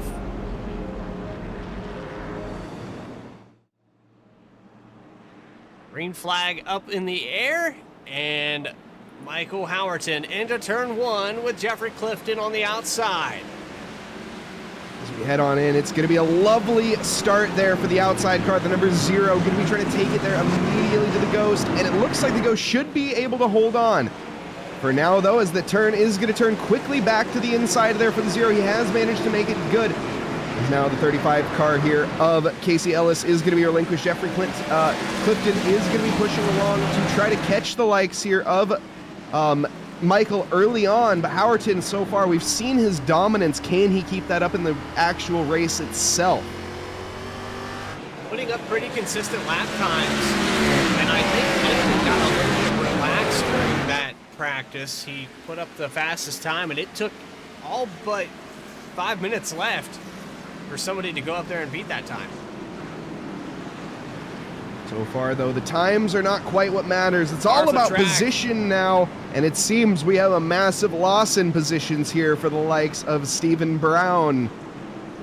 And no cautions will come out here. Just the yellow flag, drivers need to be aware of it. That is the STP car, also potentially caught up in something as they are quite far behind. Up at the front, though, Howerton not concerned whatsoever by that. As you said, no full course yellows here. It is just going to be a yellow flag all the way green now to the end. Pulling away from Jeffrey Clifton, about 1 second. Pretty smooth line there. I haven't heard any wheel spin. You saw a lot of that in practice, but it seems like these guys have really cleaned it up, being a little more conservative for 20 laps. Lap 2 underway. As they complete lap 1 here, 52 car pulling a decent gain, but behind there we see Rhodes potentially. I'm not sure if Rhodes has his eye there on the likes of Clifton, or if he is going to be patient and just try to work together and pull away from the likes of Ellis. It's definitely a good strategy call for that likes. With 20 laps here, it's going to be quite a bit on the tires, and it's going to be quite the challenge for a lot of these drivers. As we have it so far, our biggest gainer in this field here tonight, Bradley. Going to be the number 19, John Darnell. He's going to get the butt kicker biggest mover award so far. We're only on lap 2, plenty of opportunity as you see a car smoking the tires. That was the 96 Clyde Barker. And I mean that's what we saw in practice from some of these guys. They just locked it up, getting a little sideways, but able to keep it under control. And that's going to be just the natural aspect of these cars. No traction control, no brake, no auto anti-locking brakes. It's going to be a challenge to keep everything really rotating at all times. A little bit of a lockup here and there is going to not be the end of the day, but it will add up over the course and eventually lead to graining, and of course graining, which leads to blistering, and then that will, from there on, your tire deg will get quite a bit worse, and that is, of course, what a lot of people would describe as your tires falling off the cliff, is the phrase that they use to describe that. I believe you called them boots the last time we were at a road course. I'll say that quite. That's typically I say that when they come into the pits and they strap a new set of boots on. That's the phrase that you're looking for there. So that's fitting, though. Goodyear Eagles, they have a shoe on their logo, so it's perfect. It's perfect. It works. I love it. Lifton Also from keeping pace here, actually. Just wanted to say, Zero car actually turning up the heat on the leader. He's brought it back under a second. Oh, sideways. He is pushing that car, maybe overdriving it a little bit. In fact, off onto the grass, he needs to be very careful because that brown that he's kicking up in the air might come out in his pants here soon enough. Yeah, very off on the left side. Able to regain control, but loses almost a full second. Then a long straightaway. You have these moments as a driver, it's how you overcome that, and sometimes the answer isn't always push it harder. He shaved down under a second, had 6/10 in front of him. Might have gone to his head a little bit. Now, for cars that are not, and I know this is going to be a bit of a weird phrase, but that are not necessarily built for turning. Now, of course, these cars are obviously built for turning, but in a different way. Not quite the manner of this. Off. And that is going to be Rhodes falling down the field, currently down into P6. Now it looks like it's going to be down to P7 for the number 7 car. What had led up to there? I think that was just a case of a foot full of throttle, a little bit too much there. Back on the replay and see how that exit happened. I think you're right about that. This is a couple corners ahead of time, but yeah, no one around. That is the key here, and I think we're about to see as we come through this corner potentially a bit too much right. Is the next one? Okay, my bad. Through the next corner, a bit too much right foot. And the car there actually it kind of unloaded on the exit. I don't know if they really got back to the throttle before it started to lose traction, but once they got to that throttle, they finished it. It almost looked like they hit their brakes. Weird which transition. Is very weird. Yeah, that was. It almost looked like they hit their brakes mid-corner for whatever reason. They're trying to maybe bleed off some speed, but whatever it was, the result was the same, and the wrong direction was faced there momentarily. So lead staying somewhere around 2 seconds, 4 laps completed, approaching lap number 5. And Howerton just out for a Sunday drive. Looking really smooth. I don't think I've seen the back end of the 52 kick out at all yet. No, but now what is going on for P4 here? As it looks like we have maybe a bit of a heated battle happening potentially, as I saw that Delta closing up quite a bit for a moment, and it seems that we may have a bit of a 4-way scrap coming our way here if we're lucky enough. Yeah, we've got Todd Mason, the 54, Edward Fielder, Joseph Pagoyne, and Logan Rhodes. Yeah, it seems 4th through 7th. Looks like Fagioni up 3 positions as well from where he started down in P9, so making some gains early on here. But behind him, Logan Rhodes, he's just off after we saw that brief little spin, down 3 positions as well. Now, of course, that is going to be at the gain there of the likes of Joseph and Edward, but we'll see. Logan Rhodes, last lap, a 139.7, was a bit off the pace there of Fagioni in front. So looking at the pace, I'm looking at overall laps, my bad. He's much slower, actually. Logan off the pace quite a bit. That could be down to that tire wear that you were hinting at earlier, Bradley, due to that spin that we saw. And it just occurred to me, Fagioni, if that's the correct way to say that name, I do some broadcasting for some other leagues, and we have a Rick Fagone, and that's a northern name that I frequently say, so I apologize if I butchered that name. I just read it that way. We had a lap car here, the 013, Brian Duncan. The 52 navigates that, but something happened here. The lead gets chafed down. I don't know what happened to Howerton, but the lead's under 1 second again for the brief second. Also, as soon as we went off that battle, by the way, Fagioni managed to get by Felder. So negotiating him with ease there, it seemed. We just unfortunately missed that. We'll see if anything comes back. Oh, we have an instant replay. Lovely. Here we go. We're going to see it happen, folks. So that looks like the Camry up ahead got a bit out of shape, which is going to put him immediately under threat. And that 7 all over the back bumper here. Gaining. Well, it's Fagioni that... Who are we looking at here? Yeah, I'm confused on the numbers. Were we looking at the 10 that passed? Yes, Fielder? the 10 that passed. Yes. Ah, we're a little bit further back then. We'll try to do another replay here to actually get that action for you. Look at this. The V-Speed production quality here, everybody, extremely high. So this is what's going to be the result here of Fagioni's overtake and how Handler fell back. It looks like that is a mistake there from Handler and allowing the likes of Fagioni through easily, or Rhodes, excuse me. My apologies. Rhodes. So back here live on the shot. That lead keeps ticking down to, oh man, every time it gets under a second, the 0 seems to start getting really squirrely. It's like he's a shark tasting blood in the water. He just can't help it. Seems so far, though, even with that pace, it seems like he is fairly content being behind the likes of Howerton at this stage. Going for a battle at this point would almost be detrimental to them. They would start to fall under the grips there of Ellis potentially, but that gap, it is to be said, that gap is stellar at this stage. So really, these two just need to keep doing what they're doing. Now, are we going to see a pit stop at any point in time, Bradley, or do you think they're going to be green all the way to the end? Hard to say with the fuel in these cars. I know the mileage would be right about 20 laps. I think they can make it all the way. But if you're sitting far enough back, you might just pit for tires to see if you can make up time. I think from what I'm seeing at this point, I think we may see some pit stops happening. We'll see.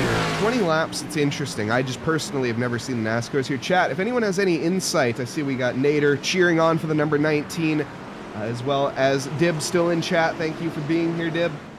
If you guys have any insight on that, please let us know. There's the number 19 of John Darnell.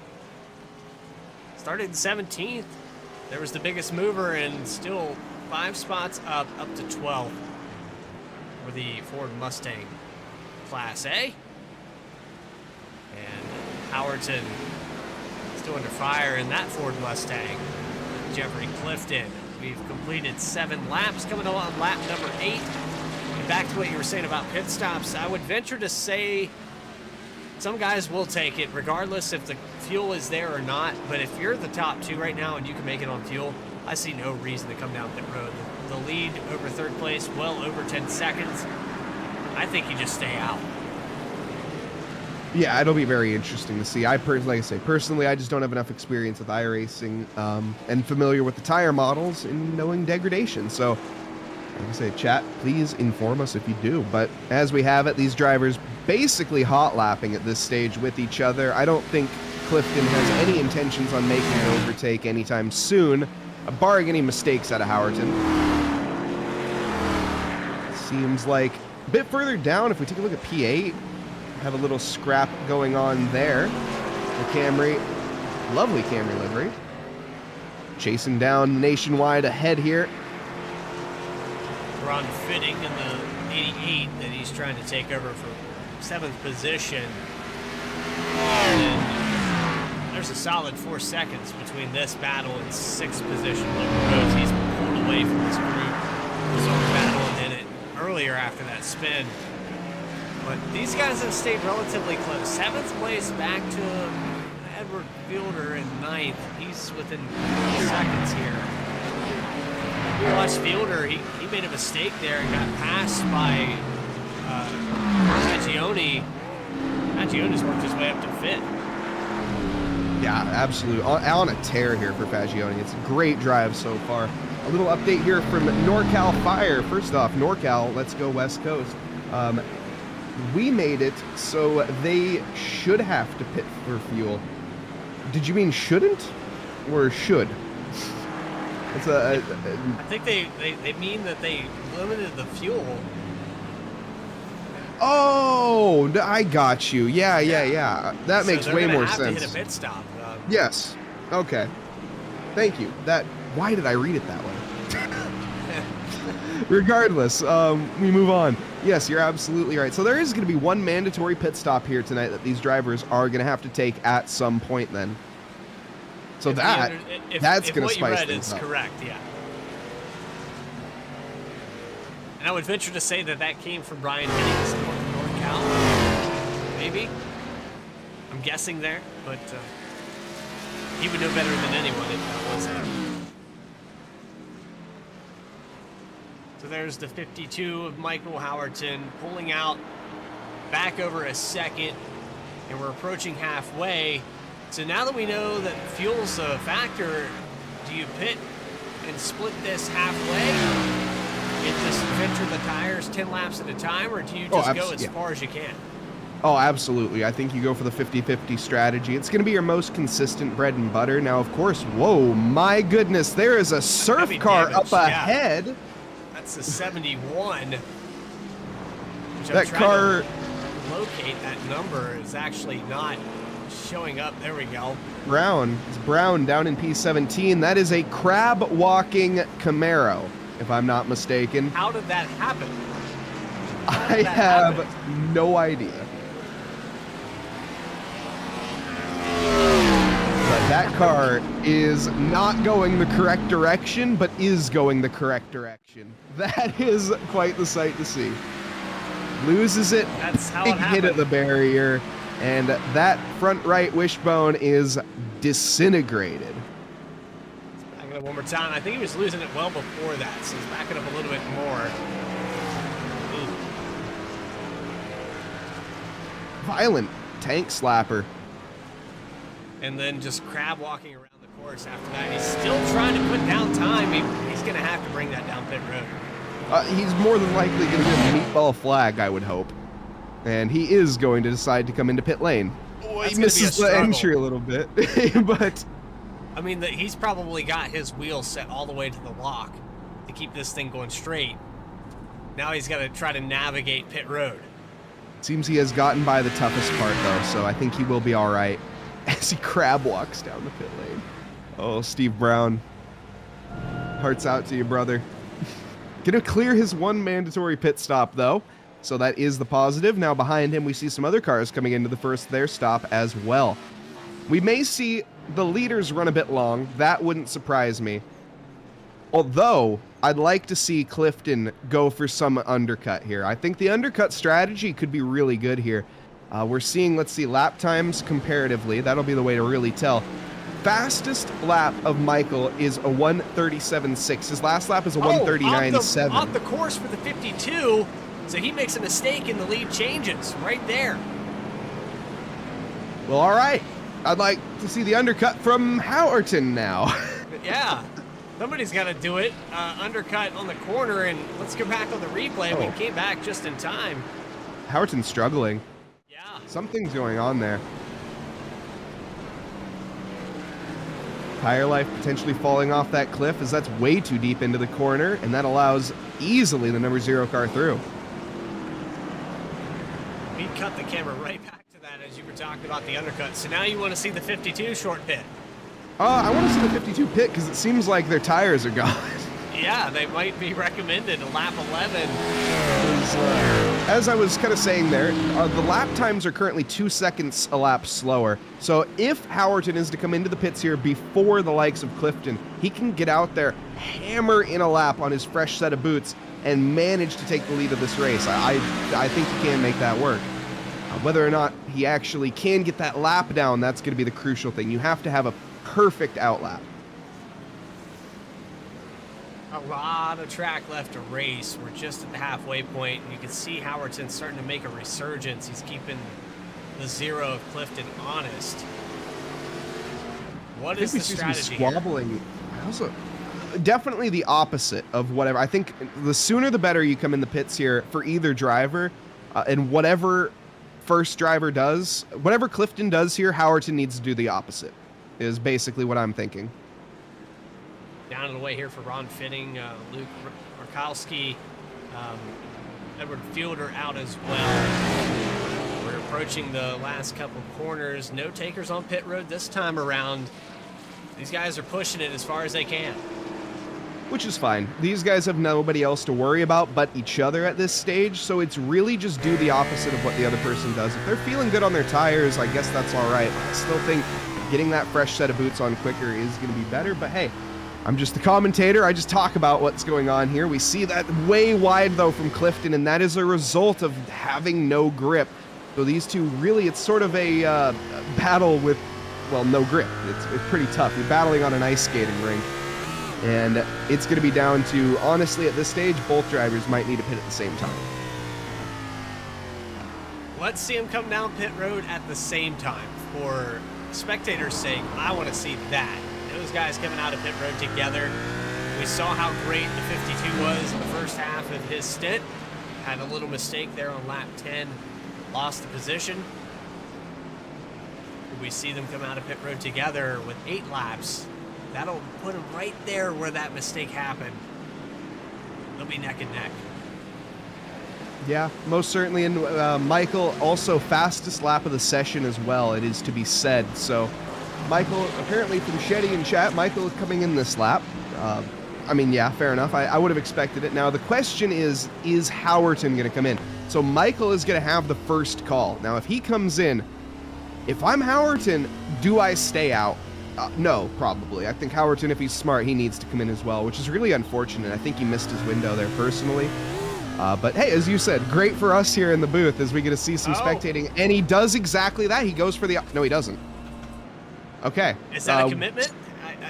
Stewards might be having a look at that, as that is definitely... I don't know what the rules are here for the VRX, but definitely that was crossing pit entry lines. Now, whether or not that's a rule or not, that'll be up to the stewards. Yeah, you see that solid yellow line on the left side of the track. They might invalidate this entry to pit road and give him a penalty. We'll have to wait and see, as he might have just handed the race to the 00. If that's the case, that would be brutal. Yeah. 52 with a penalty from Sharpie in chat. 52 edits. Nader say, where's the integrity? I mean, honestly, I will admit that was the 52. No surprise. How intense here is the question. Yeah, it's going to be a hold penalty for unsafe pit entry, and that's going to be about, I believe, 10 seconds. It varies depending on how... It'd be a 30-second penalty if they haven't maxed out. Yeah, that's pretty much going to be the race league decided here. Yeah. In terms of the currently, basically at this point, Clifton just has to not put a foot wrong, and he will more than likely win this race. At this stage, Clifton has shot himself in the foot, and there's no one to blame but himself, unfortunately, on that one. So Todd May stays out a little bit longer than the rest of this field. Greg Pillar, these two cars, actually Logan Rhodes stays out as well. He's just now into the pits. That was your fourth place start. Had some troubles. Back to 9th right now. But Mace probably going to bring it. He's going to stay out another lap. Nope, don't do it. Don't do it. Oh my goodness! I think we're gonna see another penalty, folks. Yep. That's an So this unsafe is entry. So we mentioned earlier over at Trackalicious, where I normally commentate. So there's a thing, a running thing that I have on there where basically I get very upset when I see things like this that are very easy to prevent. Practice your pit entries, everybody. That is my general rule of thumb. If you don't put in at least 5 practices on your pit entries, what are you doing? You put in so much time, lap after lap after lap, hundreds of laps these drivers have put on, and they put maybe 3, 4, 5 times into the pits. It's not enough, folks. You need to practice your pit entries because things like this happen. Yep, we're going to see a hold penalty here for the 54, and he's going to sit here and wonder what happened as Jeffrey Clifton takes over the lead with 7 laps to go. And Clifton going to be smiling as well. Yeah. He has no competition, more or less, for the rest of this race. Barring the barrier, he has to just sort of lift and coast all the way to the end, and he'll be all right. 6 laps to go. It's been a dominant drive for Clifton, and a well-deserved one at that. So Casey Ellis back here in second position. We have a little battle heating up for second through third. And I would have to say the 35's been consistent here with the laps. Last time by, though, 142.817. Number 10 behind. Shaving away the time. I'll have to wait and see. I know that Clifton is, I mean, he can afford to spin out, do a 360, and get back going and still have probably 6-7 seconds ahead. I think he can afford to be about 4 seconds slower a lap than Ellis currently. Maybe even a little bit more than that for the rest of this race. He has done everything he needs to and a little bit more. Well, last time by, he just ran a 137.4, so obviously disregarding that because they ran their best, almost their best lap time on that. Yeah. And also from Mikey here in chat, Mikey15, saying, rookie mistake, you hate to see it. It really takes the away from the competitive aspect. So, like, yes, Mikey, I agree with you. It's a rookie mistake, and you hate to see it. Now, I don't think it takes away from the competitive aspect, because, of course, it's going to drop you down. You're still going to have a battle. You're still going to be fighting, and that's what you're here to do. It does, of course, though, you know, take away from where you're at position-wise, and for especially there, taking the battle away from the lead. But as I always like to say, it's a self-inflicted error, so there's really only one person to blame for this one. Yeah, you take it on the chin as a driver, and you move on to the next race, and what do? You practice your pit entries, everybody. That's what you do. Yeah, and you see here with Clifton, Ellis, Fagioni, the top 3 kind of change hands. Michael Howerton is only 5 seconds back. He has a little bit of time, but he's going to have to really pick it up. Fagioni actually a lot slower last time by well over 10 seconds, so very possible that Howerton can get back in that podium. That would be quite the stretch. If he can manage that, that would be amazing. 5 laps to go. It's definitely doable.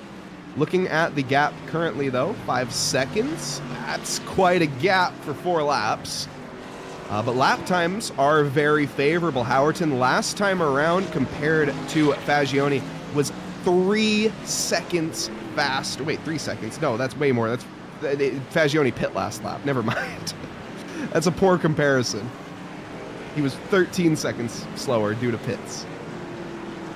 Louis went through the What? time, 137.316 for Clifton.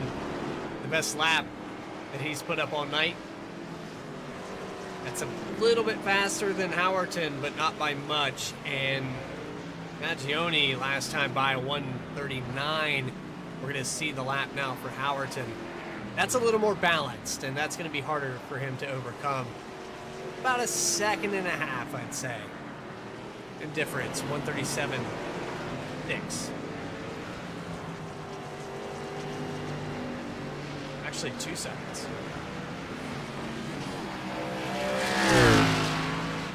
He could catch him. He's got the lead down to 4 seconds. There's time.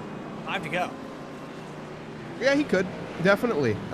It's tough though. That's quite the guy. It's one thing to catch in racing, especially in circuit racing, and it's another thing to overtake. Of course, the famous Murray Walker quote.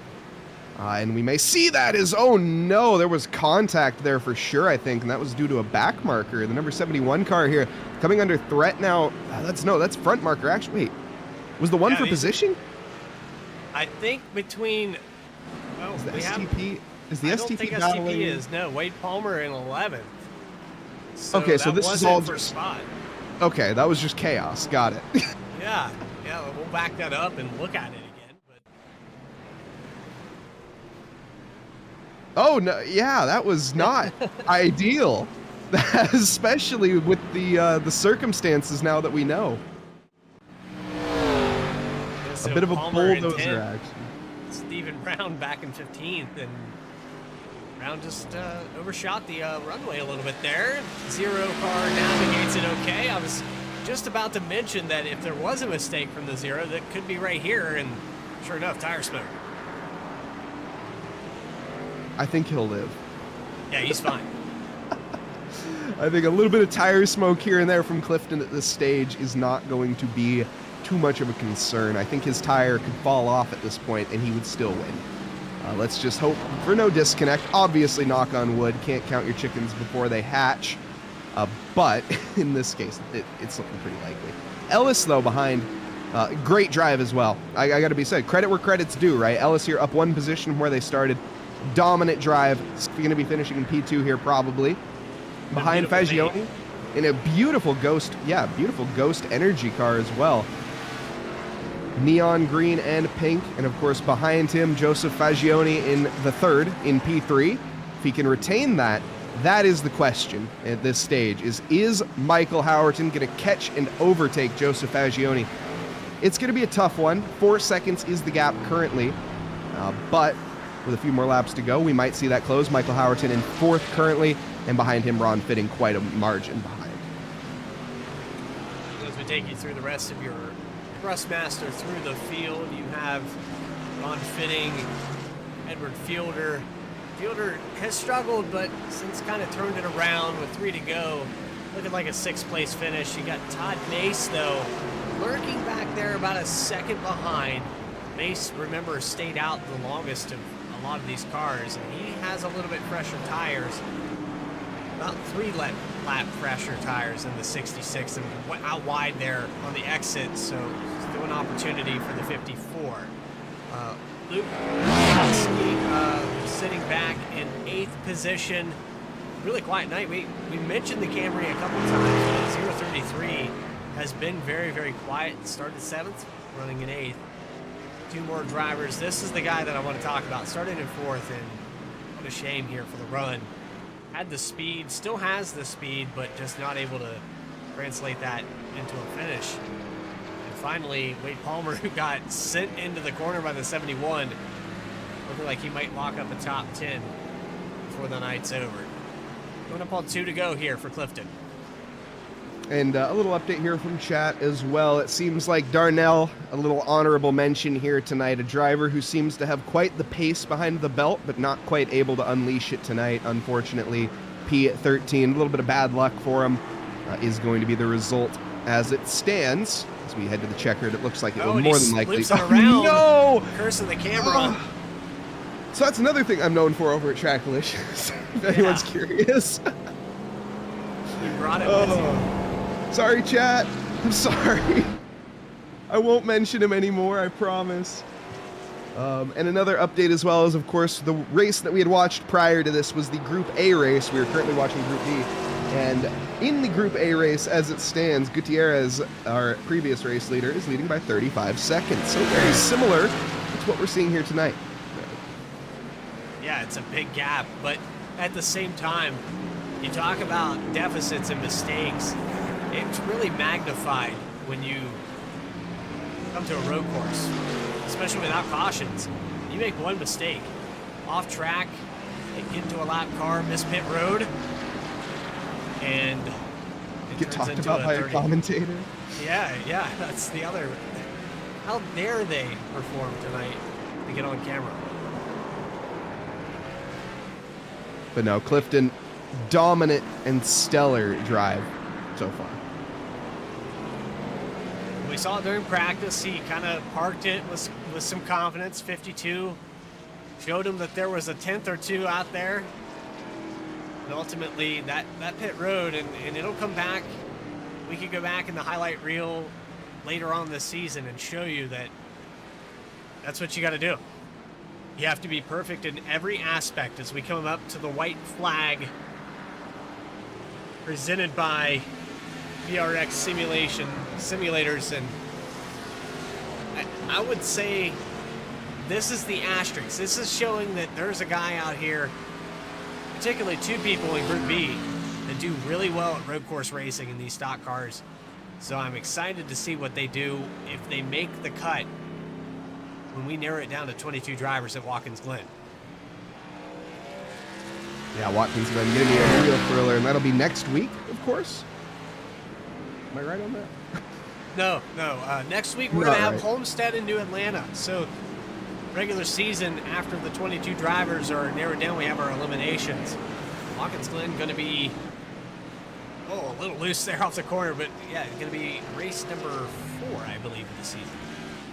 We'll have to check that schedule again. I'll bring that up momentarily, but white flag in the air, riding around with Jeffrey Clifton. He's just had a grand-standing day. The 52 makes that mistake on pit road, and the 0 just sets sail. He's got, 4 corners left here to wrap it up. Did I say 4? I meant 2. That's the oval guy in me.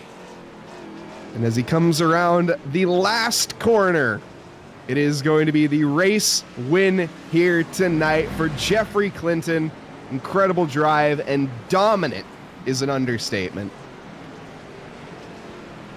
Led exactly half of this race, and I want to say the 52 had the other half. No, I think the 54 Mace took a couple away, so most laps led here to your race winner. Started in second position and just outperformed. Yeah, outperformed the rest of the field by 30 plus seconds. Behind him now, coming to the line finally, it is going to be Casey Ellis in P2. Lovely finish and an incredible drive up one position from where they started, and then coming home for third position. No, coming home for, holy smokes, we need a replay. We need a replay. Yeah, we do. He did that in the last turn of the last lap. Fagioni ran out of fuel. Fagioni's out of fuel. He's coasting to the line. Is he even going to make it in P4? So that's what happened. There's no battle. Fagioni is going to coast to the line. He does get the checkered flag, thankfully there. And he comes home in P4. There was almost the light of day behind for Ron Fitting, but not quite. Let's back this up. So you see this is the white flag is out. There's about, I'd say, a 2-second gap here between the 10 of Fagioni and the 52 of Howerton. He's just taking his time. Does the 10 make a mistake here? Yeah, he does. There it is, right there. In the second to last corner. He had the podium locked up, and the 10 makes a mistake. Seemed like he was going so slow to the end, though. Did he run out of fuel as well? I'm so confused. What happened? Or is that just disappointment? Yeah, I think that's just hanging your head down and saying, okay, I'll cross the line, I guess. But after, giving away a position in a possible top 3, it's hard to press the gas pedal for the last 600 feet, I guess. Either way, though, good show. I was kind of skeptical here as we burn it down with the 00, Jeffrey Clifton. I was kind of skeptical on a track that I've never been to before. VRX Cup Series, or Cup. I'm going to delete that word from my brain. VRX Cup, putting on a great show. Jeffrey Clifton getting the second qualifier in the Group B under the belt. So yeah, I know we failed to do this last time, Mike. and I want to make sure that we do it this time. So let's go ahead and take you through your final results. There they are up on your screen. Yeah, as we have it, Jeff Clinton, dominant victory. Started in second, finished in first. Behind him, starting in third, was Ellis. Going to come across the line there in second. Behind him, Howerton with a great fight, it is to be said. He managed to take the podium at the very last corner. Even after the crossing the pit entry penalty that he had received, he still finishes on the podium. Very nice drive for the 52. Joseph Fagioni coming home in fourth, with Ron Fittings behind in fifth. Edward Feidler in P6, with Toby Mays in P7. We have Rakoski in P8. Behind him is going to be Rhodes in ninth, and rounding out top 10 is going to be Wade Palmer, the fourth. 11th spot comes home with the number 90 of Greg Miller. Jeff Scott's going to finish 12th. John Darnell in the 19. And a little spin there when we put the camera on him. Daryl Aronson, I think is the pronunciation of that, in the 51. Coming home 14th. 15th, Ryan Duncan. Stephen Brown in 16th. And Clyde Barker is going to round out the field here for Group B. Trying to get some final results here on iRacing. I know these sessions starting to wrap up here, so I'll try to pull up what I can to read to you from Group A as we go through the sessions. We're going to go to Atlanta next week. This will be next Friday, and Homestead as well. So make sure you tune in. Homestead's going to start off the third race of the qualifiers at 9 p.m. And then Atlanta Motor Speedway will conclude as we narrow it down. The final points after Atlanta will dictate the final 22 that will carry on into the World Cup. But looking at the sessions here for Group A, session info, it looks like they might still be getting their final results, so I don't have anything for you just yet.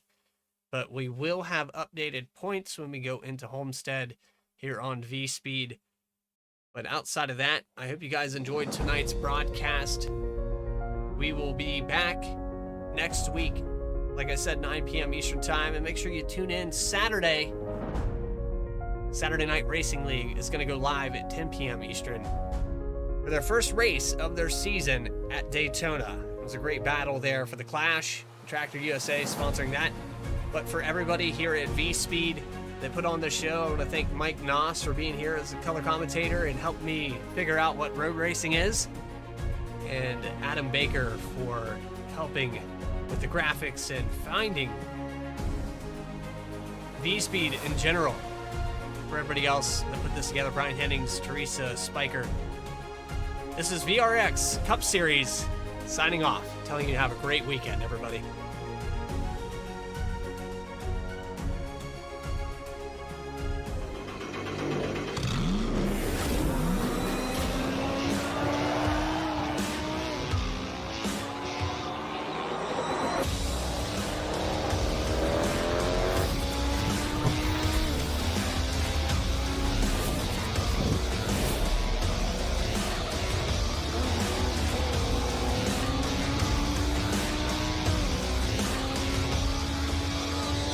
I played a couple of simulators, and this was like very responsive. Especially the hydraulics and stuff, the motion and stuff was really, really on point. Make you feel like you're really driving. It feels real. It adds so much to the experience. It's just really, really cool. It was pretty awesome.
And here comes Milo. Big run out of 4. He's going to be there. Tristan Marty's there. Cannot count out to 37. Oh! No, gets burned! Cabot, where did he come from? Here comes Swag. Swag. A punch from the 33. It's a drag.